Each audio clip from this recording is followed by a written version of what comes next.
Ang Seven Wonders of the Ancient World ay mga kahangahangang konstruksyon na kilala sa laki, ganda ng arkitektura, at kahangahangang engineering noong panahong iyon. Kabilang sa mga ito ang Egypt ay isa sa mga pinaka-iconic na istruktura sa mundo at ang tanging nabubuhay na kababalaghan ng sinaunang mundo. Narito ang ilang mahahalagang katotohanan tungkol dito, mga pangunahing katotohanang construction, itinayo noong mga 2580-2560 BCE para kay Pharaoh Khufu, kilala rin bilang Cheops. Ito ay orihinal na 146.6 metro, 481 talampakan, ang taas. Istruktura, ginawa mula sa humigit kumulang 2.3 milyong block ng bato, na tumitimbang sa pagitan ng 2.5 at 15 tonelada bawat isa. Ito ay sumasaklaw sa isang lugar na humigit kumulang 13 ektarya. Layunin, nagsilbi bilang isang libingan para kay Pharaoh Khufu, na idinisenyo upang tulungan siya sa kabilang buhay, na sumasalamin sa mga paniniwala ng sinaunang Egyptian sa kabilang buhay. Engineering marvel, ang tumpak na pyramid ang pagkakahanay sa mga kardinal na punto at ang komplikadong panloob na istruktura nito ay nagpapakita ng mga advanced na kasanayan sa inhinyero at arkitektura noong panahong iyon. Surrounding complex, ang Great Pyramid ay bahagi ng mas malaking complex na kinabibilangan ng dalawang mas maliliit na pyramids, mga templo, at ang Great Sphinx ng Giza.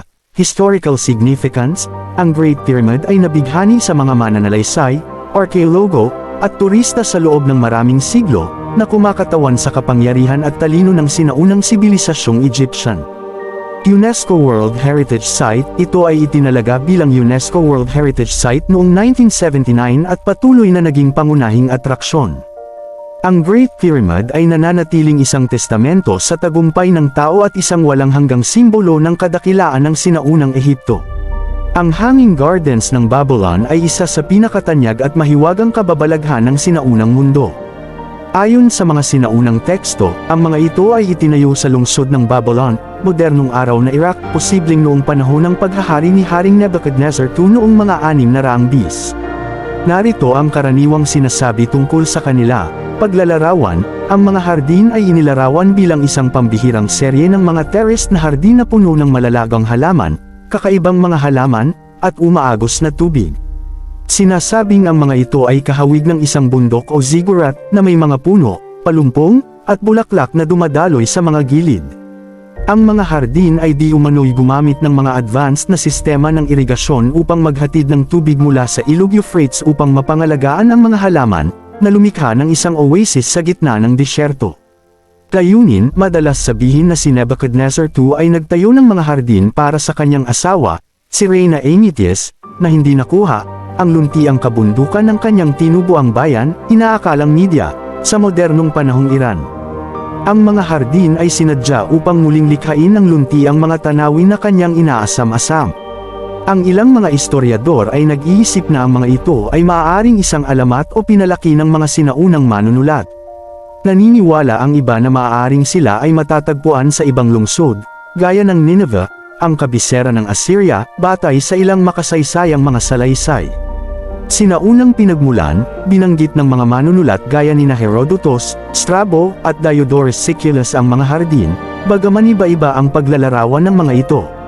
Ang mga salaysay na ito, na isinulat ilang siglo matapos ang sinasabing pagtatayo ng mga hardin, ay nagdaragdag sa kawalan ng katiyakan tungkol sa aktwal na anyo at pag-iral ng mga ito, may sensi ng istruktura sa isang tuyong rehiyon. Ang Statue of Zeus sa Olympia ay isa sa Seven Wonders of the Ancient World, na nilikha ng kilalang Greek sculptor na si Phidias noong 435 BC. Ito ay matatagpuan sa templo ni Zeus sa Olympia, Greece, kung saan ginanap ang sinaunang palarong Olimpiko. Narito ang ilang mahahalagang katangian ng rebulto, sukat at mga materyales. Ang estatwa ay tumayo ng humigit kumulang 12 metro, 39 na talampakan ang taas, halos mapuno ang templo taas. Ito ay gawa sa isang kahoy na balangkas na natatakpan ng gering, para sa balat at mga gintong plato, para sa balabal at mga palamuti, kanang kamay, at isang setro sa kanyang kaliwa. Ang trono mismo ay mayamang pinalamutian ng ebony, gering, ginto, at mahahalagang bato. Simbolismo, ang estatwa ay kumakatawan kay Zeus bilang hari ng mga Diyos, na nagpapamalas ng kapangyarihan, kamahalan, at pagka-Diyos. Ito ay naging isang iconic na imahe ng Diyos at isang destinasyon para sa mga peregrino mula sa buong mundo ng Griego. Kapalaran, ang estatwa ay kalaunan ay inilipat sa Constantinople, modernong Istanbul, noong unang panahon ng Kristiyano, kung saan ito ay nawasak, malamang sa isang sunog sa ang ika-5 siglo CE. Bagamat walang pisikal na labi ng estatwa ang nabubuhay ngayon, ang mga paglalarawan mula sa mga sinaunang manunulat at mga barya na nagtatampok sa pagkakahawig nito ay nagbibigay sa atin ng ideya ng kadakilaan at impluwensya nito.